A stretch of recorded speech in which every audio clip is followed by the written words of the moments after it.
خوزدار سمیت دنیا بھر میں پشتون کلچر ڈے جوش و خروش کے ساتھ منایا جا رہا ہے۔ جھالاون میڈیکل کالج خوزدار میں ایک تقریب کا انعقاد کیا گیا۔ تقریب میں مقامی ثقافتی ورثے اور روایتی اقدار کو اجاگر کیا گیا۔ پشتون ثقافتی دن ہر سال 23 ستمبر کو منایا جاتا ہے، جس میں پشتون ثقافت کو اجاگر کیا جاتا ہے۔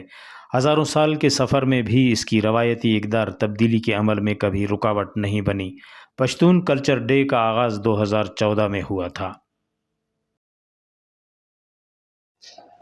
آج جو ہے 23 ستمبر ہے اور اس کو ہم لوگ as a Pashtun culture day کے نسبت سے منا رہے ہیں۔ پشتون کلچر جیسا آپ کو پتہ ہے تمام قوموں کی ایک ثقافت ایک پہچان ہوتی ہے، اسی طرح ہمارے پشتون کلچر بھی ہمارے لیے ایک ثقافت ہے، اور اس دن کو اس لیے منایا جا رہا ہے تاکہ ہم اپنے کلچر کو پروموٹ کر سکیں اور اپنی اگلی نسلوں کو اس چیز سے واقف کر سکیں، اور تاکہ یہ جو ایک رشتہ ہے یا ایک کلچر ہے، جو ایک نسبت ہے جو پشتونوں کا ہے، جو پیڑھی در پیڑھی چلتی آ رہی ہے، تاکہ اس کو ہم لوگ برقرار رکھیں۔ دیکھیے آج ہماری جو ہے وہ پشتون کلچر ڈے، اور ہم یہاں پہ جمع ہوئے کہ ہم لوگوں کو جو ہے پیغام دے سکیں، اپنے کلچر کے بارے میں بتا سکیں۔ ہمارا کلچر جو ہے وہ 100 سال قدیم پرانا کلچر ہے۔ ہم اپنے آنے والی نسلوں کو اور اسی کے ساتھ جو ہمارے دوسرے لوگوں کو ان کو پیغام دیتے ہیں، ان کو اپنا کلچر ریپرزینٹ کر رہے ہیں۔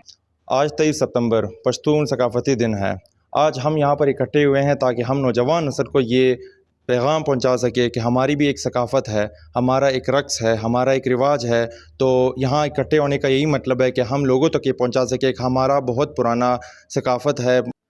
پشتون ثقافت اور شناخت کو فروغ دینے کے لیے ایک دن مقرر کرنے کا فیصلہ کیا گیا اور 23 ستمبر کی تاریخ کا انتخاب ہوا، لہٰذا اسی تاریخ کو ہر سال پشتون کلچر ڈے منایا جاتا ہے۔ رپورٹ مرتضیٰ بلوچ، وش نیوز خوزدار۔